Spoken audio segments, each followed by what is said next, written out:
What if I told you that there was someone who prophesied in the early 1980s that Donald Trump would bring America back to God? Well, the other day, a close friend of mine came over and mentioned such a prophecy. It was actually contained in a somewhat viral video from a few years ago done by a Catholic priest.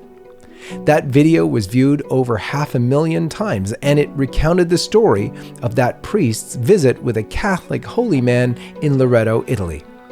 He called him the Hermit of Loreto. The prophecy about Trump wasn't actually given to the priest directly, but to the priest's friend, and the priest told about it in his video. When I heard this, I remembered the story and actually thought we had already covered it at LifeSite News at the time, but when I looked in our archives, we hadn't. But when I reviewed the video, I could see it was true, but it was a second-hand piece of information, not directly from the person who heard it from the prophet himself. And as things happen sometimes, the news cycle moved on, and we must have dropped it. Well, in the wake of the historic letter from Archbishop Carlo Vigano to President Trump and the president's own recognition of it, that prophecy has taken on new significance. And as Providence would have it, I was able to get hold of the original source of this story, an MD in Massachusetts, Dr. Claude Curran. You're definitely going to want to stay tuned to watch this.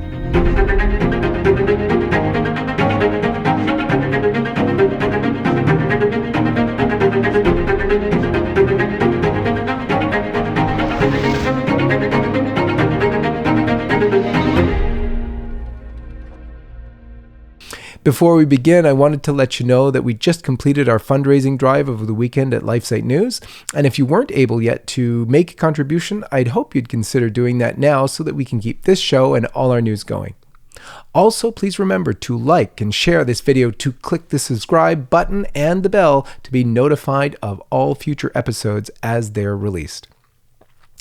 Let's begin as we always do with the sign of the cross. In the name of the Father, and of the Son, and of the Holy Spirit. Amen.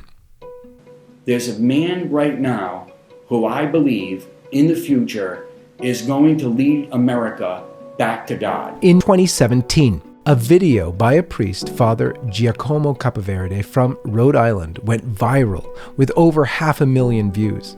He started off talking about his friend, Dr. Claude Curran, a psychiatrist who encouraged him when he was going on a visit to Rome to travel to Loreto, Italy, to meet a holy man who spent all his life praying in churches. And in the video, he told the story related to him by Dr. Curran about the holy man's prediction about Donald Trump. Here are some of the highlights of that viral video. There's a story I wanted to share with you, a true story. And it has to do with a friend of mine who's a medical doctor. He's a psychiatrist. His name is Claude Curran. So one day, about 17 years ago, when I was at my first assignment in Bristol, I was talking to him about going to Rome. I told him I was going to be visiting Rome. And he said to me, "Father, listen, I really want you to do something when you're in Rome. I want you to get on a train, and I want you to go up to Loreto." And he said, "I'll pay for the train ticket, I'll pay for your expenses, but you've got to go to Loreto. There's a guy who's there, his name is Tom Zimmer. I want you to meet Tom Zimmer." And I remember saying to Dr. Curran, "How am I going to find him? I'm just going to go to Loreto." He said, "Believe me, walk around and you'll find him." Sure enough, there was an elderly man who was very frail, very thin, who was leaning up against the fence that surrounds the house. And I went up to him, and in English I said to him, "Are you Thomas?"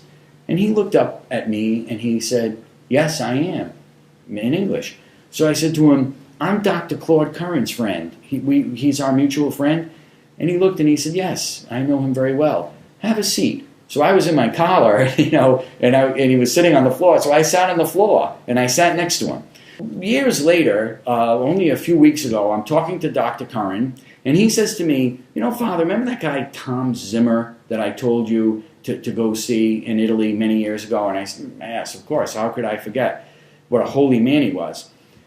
And Dr. Curran said to me, "Listen to this about what happened between Tom and I in the 1980s. Dr. Curran said that in the 1980s, he was talking to Tom Zimmer.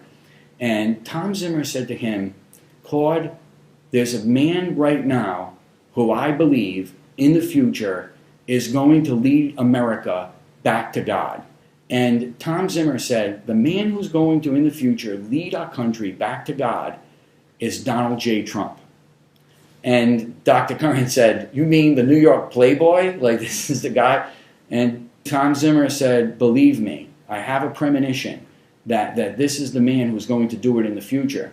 At that time, John Paul II opened the holy doors of the Vatican, of St. Peter's Basilica.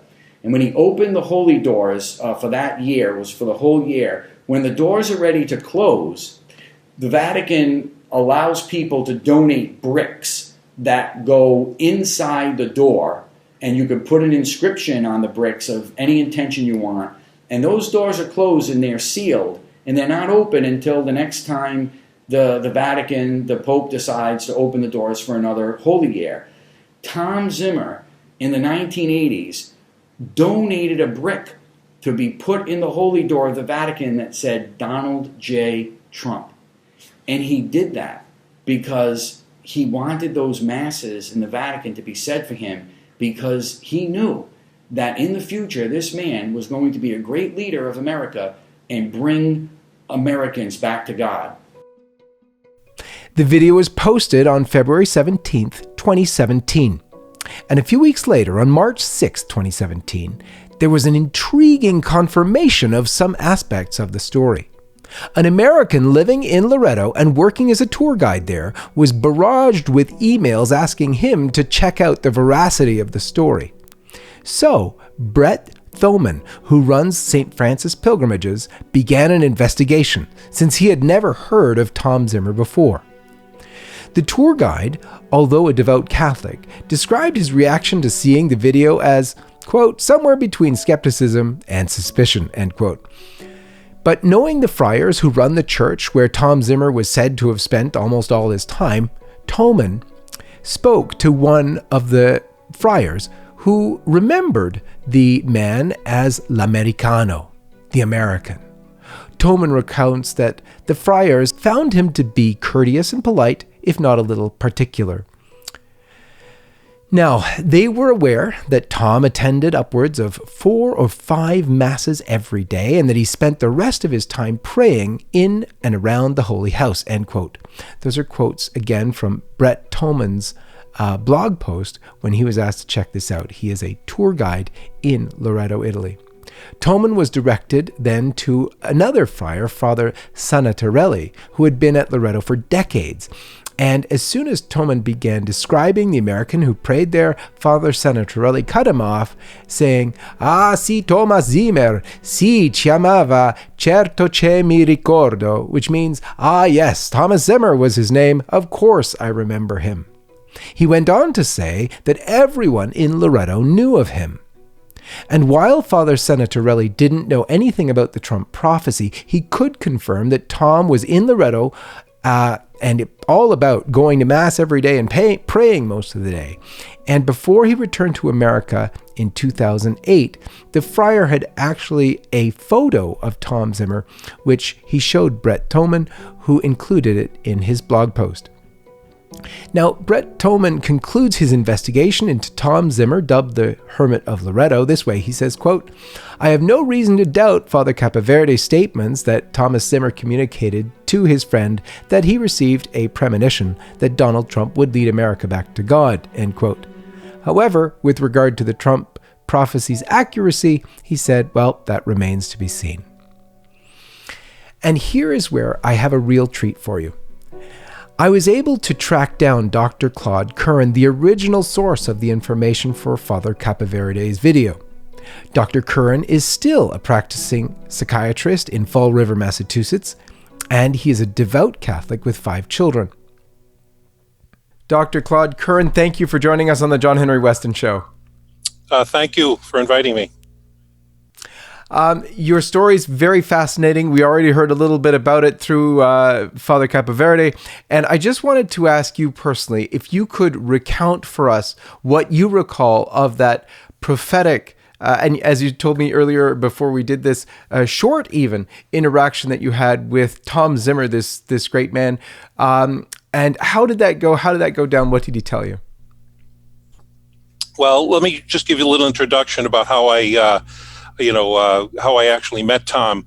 Many years ago, 1978, I went to Italy to go to medical school to study medicine there, and so I arrived there sometime in September of 78.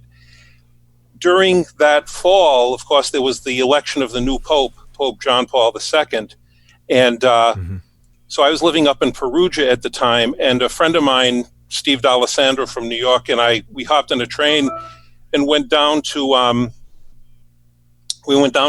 for the to go to the Vatican City because the conclave was taking place.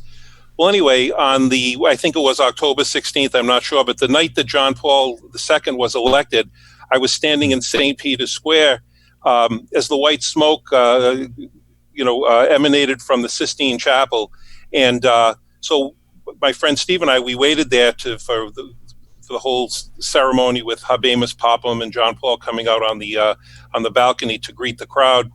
And standing to my left was Tom Zimmer, and I overheard a conversation in English that he was having. So anyway, I introduced myself and we became friends. So Tom was a very, very prayerful individual. He was a World War II veteran, and sometime in the early 1970s, he moved to Italy to spend his life as a pilgrim, essentially just spending the rest of his years praying for humanity. And so among his endeavors, he and another friend named, one of his friends, Harry Faulhaber, they assembled the Pietà prayer book while they were during their pilgrimage to Italy. I believe Harry's wife Lillian also helped assemble the book, and so most people, or many people, are familiar with it because it sold millions and millions of copies. Tom never made any money from it. That wasn't the aim of printing the book, but he wanted to assemble a book of prayers that he was afraid may be lost from Catholic tradition.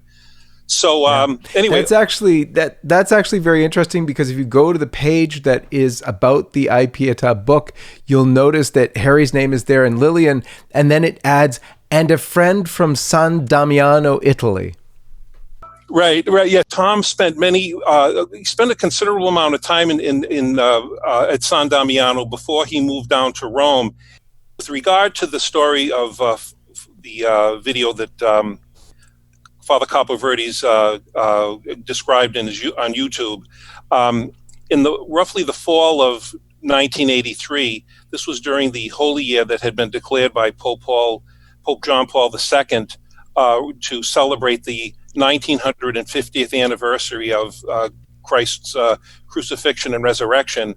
Of course, the Holy Year was coming to an end, and the Vatican announced that that people were invited to buy memorial bricks for because when they seal up the Holy Door, they will use those bricks, and all of the intentions inscribed on those bricks will be remembered in all the masses and prayers celebrated in the Vatican. And so during that, in the fall of 1983, one day I went to Tom to meet up with Tom in the colonnade over at St. Peter's, probably around 1 o'clock in the afternoon, a little bit later, after the Vatican had closed. And so Tom was there doing his usual thing, which was writing prayers, collecting prayers, reading current events, and collecting information on social and political problems in the world, and marking them down, and then he would bring them into church with him and pray for all of those intentions. And so he said to me, Claude, right now in the United States, there's a man who has the hand of God on him. He has the IQ of a genius and a first-class education, and everything he approaches, he attacks with a blinding efficiency. So I said, well, I thought that was interesting. I said, well, Tom, who is it? he goes, his name is Donald Trump. And I said, Tom, I've heard of Donald Trump. I said, but Thomas, he's kind of like this jet-setting playboy millionaire. I said, he dates Hollywood starlets, and he's always in the news with the glitterati. And he said, no, Claude. He said, I'm telling you, the hand of God is on him, and God is going to use him in the future. So I say, okay, that's fine, okay, because Tom very frequently encouraged me to look at things a little bit outside of the box. And so Thomas said to me, he says, Claude, I'm so convinced about what I'm telling you that I have bought a memorial brick for Donald J. Trump.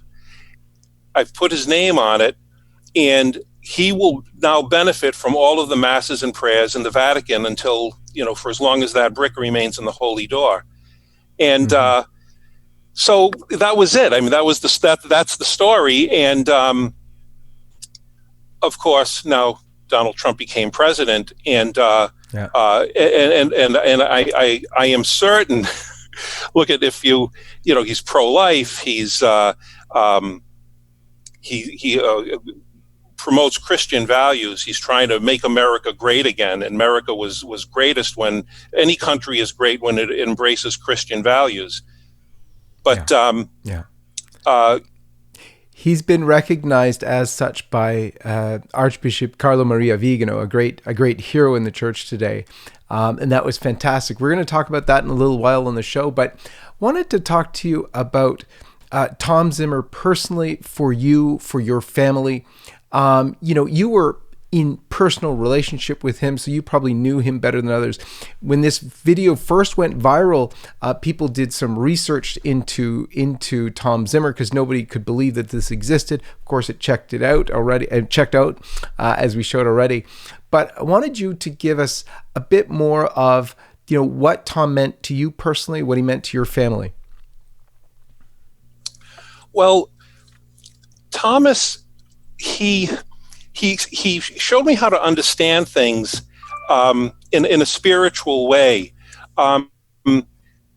particularly the value. This is a strange thing, but I'm a physician, and physicians and everyone in healthcare, nurses, therapists. I mean, all of us who deal in healthcare, we deal in human suffering.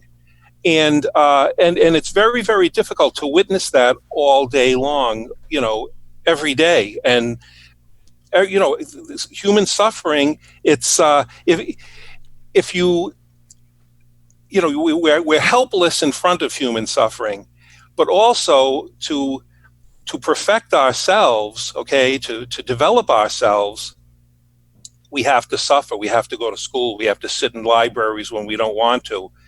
And if we don't make ourselves suffer, we will make everyone who has anything to do with us suffer, because the parent who has the incorrigible kid who won't go to school, won't do his homework, won't find a job, that person suffers because the child won't discipline himself and literally make himself suffer.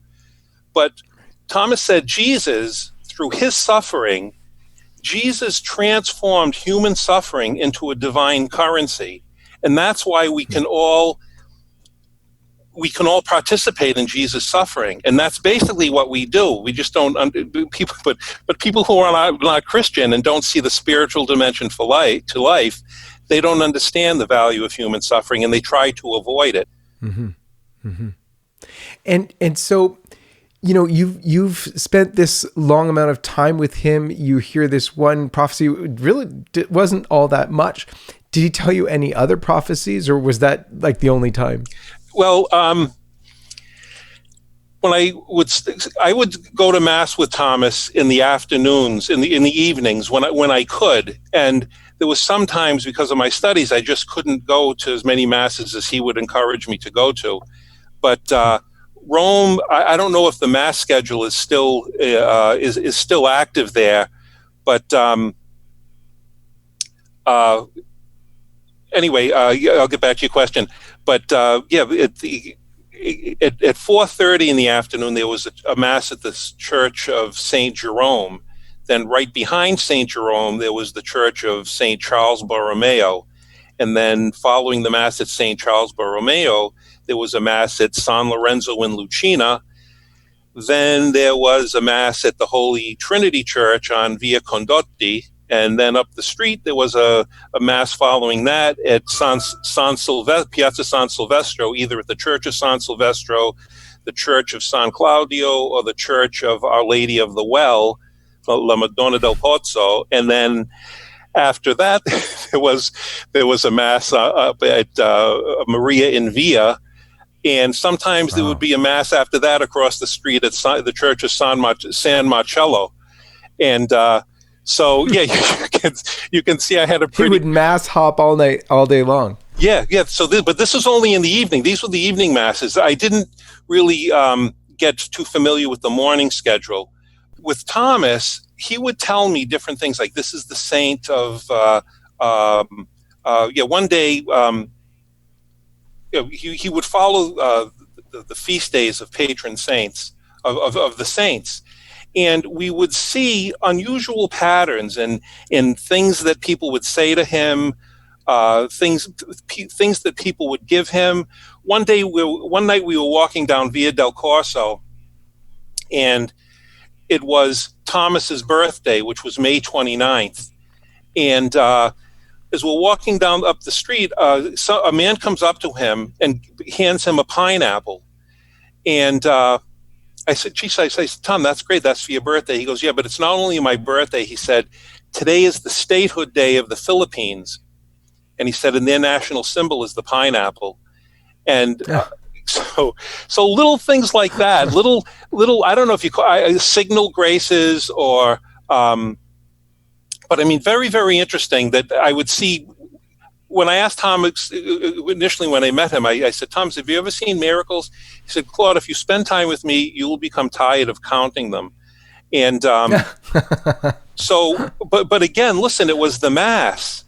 The Mass, Thomas told me, I guess in 2008 when he came back, that he estimated that he had been present at approximately 325,000 consecrations during his life, and wow. he thought that he held that the concelebrated Mass was the most important invention of humanity since the beginning of time, because you have at a concelebrated Mass, you can have 300-400 priests all offering the Mass, and so you're present literally at 300 to 400 consecrations, and and he said people don't. He said even priests don't understand the value of the Mass. He said, but people don't. He said, and it is demonstrated in the ease at which you can find a priest to offer a Mass for you. He said if people knew the value of the Mass, priests would be booked for years and years and years. Absolutely amazing. And while Father Capaverde in 2017 already believed that the prophecy of Tom Zimmer was fulfilled in President Trump because Melania Trump led a huge public meeting by praying the Lord's Prayer, think how much more we've seen Trump bringing America back to God now. And there's no one better to describe that than the former apostolic nuncio, that is, papal representative to the United States of America, Archbishop Carlo Maria Vigano. At LifeSite, we were privileged to be asked by Archbishop Vigano to publish his open letter to President Trump. And when the president himself retweeted it and spoke of his thanks and admiration for Archbishop Vigano, it was tremendous. It is, in fact, inside Archbishop Vigano's letter to the president that the fulfillment of that 1983 prophecy of Tom Zimmer can be seen even more clearly. Archbishop Vigano wrote these words, and I quote, "For the first time, the United States has in you a president who courageously defends the right to life, who is not ashamed to denounce the persecution of Christians throughout the world, who speaks of Jesus Christ and the right of citizens to freedom of worship. Your participation in the March for Life, and more recently your proclamation of the month of April as National Child Abuse Prevention Month, are actions that confirm which side you wish to fight on. And I dare to believe that both of us are on the same side in this battle, albeit with different weapons." End quote. Words again from Archbishop Carlo Maria Vigano, the former nuncio to the United States of America, to President Trump. And Archbishop Vigano concluded his letter this way, saying, and I quote, "Mr. President, my prayer is constantly turned to the beloved American nation where I had the privilege and honor of being sent by Pope Benedict XVI as Apostolic Nuncio. In this dramatic and decisive hour for all of humanity, I am praying for you and also for all those who are at your side in the government of the United States. I trust that the American people are united with me and you in prayer to Almighty God." End quote. Tom Zimmer was real and saintly, and he did make that prophecy about President Trump. And if it has at least in part been fulfilled already, maybe there's more to come. Maybe with Tom's intercession for America, his homeland, and for President Trump, we'll see the president do even more to bring America back to God. For LifeSite News, this is John Henry Westen. May God bless you.